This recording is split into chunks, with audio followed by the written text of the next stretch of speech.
मोदी सरकार ने सरकार ने कहा था कि नौजवानों के रोजगार के लिए हम लोन लाएंगे, लोन भी दिया पिछले 10 साल से। सर पैसा बांटा जा रहा है, बताया था कि ये लोग सब्सिडी देंगे, उन लोगों ने वो पैसा वापस भी किया, उनकी सब्सिडी नहीं आई, डिप्रेशन का शिकार है, न लोन अदा कर पा रहे, उस उम्मीद में है कि हमारा पैसा कब वापस आएगा। महाकुंभ में मेला था, मेरे 2 नौजवान सर अजीत कुमार और विजय शर्मा, जिनके बारे में मैंने यूपी सरकार से उम्मीद की थी, रात को उन्होंने लाश नहीं दी, जिनकी उम्र एक की 20 साल है और एक की 21 साल है।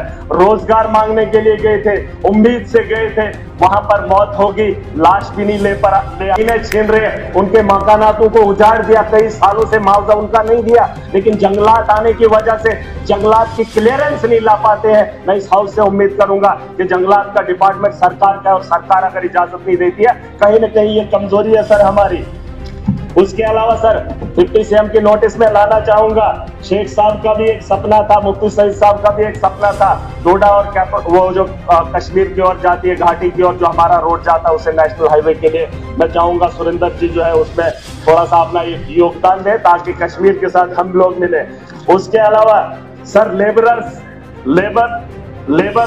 लेबर एंड एम्प्लॉयमेंट की जहां तक मैं बात बताना चाहूंगा, मजदूर तबका बहुत है सर। आज मैं कल की बात बता रहा हूं, कल होली का दिन था, महाकुंभ में मेला था, मेरे 2 नौजवान सर अजीत कुमार और विजय शर्मा, जिनके बारे में मैंने यूपी सरकार से उम्मीद की थी, रात को उन्होंने लाश नहीं दी, जिनकी उम्र एक की 20 साल है और एक की 21 साल है।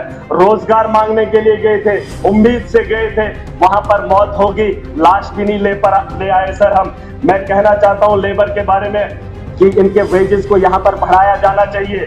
हमारे यहाँ कश्मीर की कंपनी, कश्मीर के अंदर जो कंपनी काम कर रही है, प्रोजेक्ट बना रही है, वहां पर अगर 40,000 या 30,000 एक लेबर को तनख्वाह मिलती है, सैलरी सर, और वही हमारे खिताई चनाब के अंदर, जम्मू डिवीजन के अंदर कुछ लोग ठेकेदारी कर रहे हैं और वही कंपनी, वही काम, वही प्रोजेक्ट, और उस आदमी को 15,000 दिया जा रहा है, 25,000 का घोटाला, ऊपर से ठेकेदारी हो रही है। मेरे पास सारे सबूत हैं, मैं इस ऐवान में उन्हें जमा भी करूंगा, एजेंसीज को भी दूंगा। कहां से हमारा जो है नौजवान सर तरक्की करेगा, कहां से हमारा जम्मू कश्मीर खुशहाली की ओर बढ़ेगा। जहां के नौजवान काम भी करता है, उससे उसका कमाया हुआ रोजगार भी छीना जा रहा है। आप लेबर और एम्प्लॉयमेंट की बात क्या ही करें।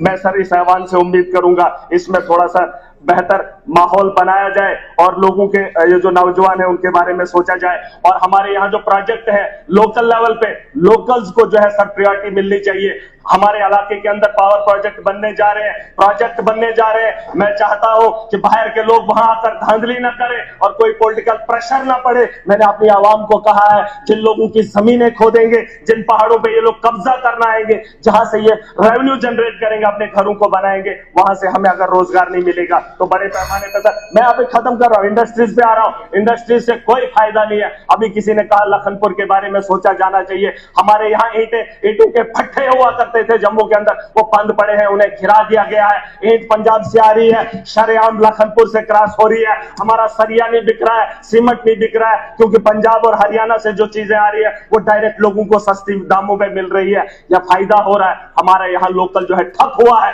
ये सवाल मैं इन लोगों से पूछना चाहता हूँ। वही महाराजा का सपना था, उसने कहा था पंजाब का आदमी यहाँ पे कारोबार न करे, दिल्ली का आदमी यहाँ कारोबार न करे, क्योंकि हमारे लोगों को जो है यहाँ मुश्किल है, जमीन की कमी है। जिस जमीन से हम पैदावार कर सकते, रेवेन्यू जनरेट कर सकते, उसी जमीन को बचाने के लिए और इन नस्लों को बचाने के लिए महाराजा का सपना था, जिस सपने को तोड़ा गया और ये लोग तालियां बजाने लगे। मैं बात खत्म कर रहा हूं सर, मैं बात खत्म कर रहा हूं। और सर मोदी सरकार ने कहा था कि नौजवानों के रोजगार के लिए हम लोन लाएंगे, लोन भी दिया पिछले 10 साल से। सर पैसा बांटा जा रहा है, बताया था कि ये लोग सब्सिडी देंगे, उन लोगों ने वो पैसा वापस भी किया, उनकी सब्सिडी नहीं आई, डिप्रेशन का शिकार है, न लोन अदा कर पा रहे, उस उम्मीद में है कि हमारा पैसा कब वापस आएगा। सर बात खत्म ही करूंगा। मैं चाहूंगा इन लोगों को बता करोगे, टाइम मिलेगा। पटवा के अंदर बीजेपी का कार्यालय बन रहा है, जो इलीगल वहां पे जो कंस्ट्रक्शन हो रही है वो सरकारी जमीन पे हो रही है, और ये कह रहे हैं कि कुछ कंपनीज जो है ना वहां पर जो है कब्जा कर रही है। इनके दौर में ये सारी चीजें हुई है, इनको सवाल पूछने का कोई अधिकार नहीं है। ऑटो की एम्बुलेंस कठुआ में चल रही है जिसकी स्पीड 30 किलोमीटर है, 30 किलोमीटर है सर, उसमें मरीज कब जो है जम्मू के हॉस्पिटल में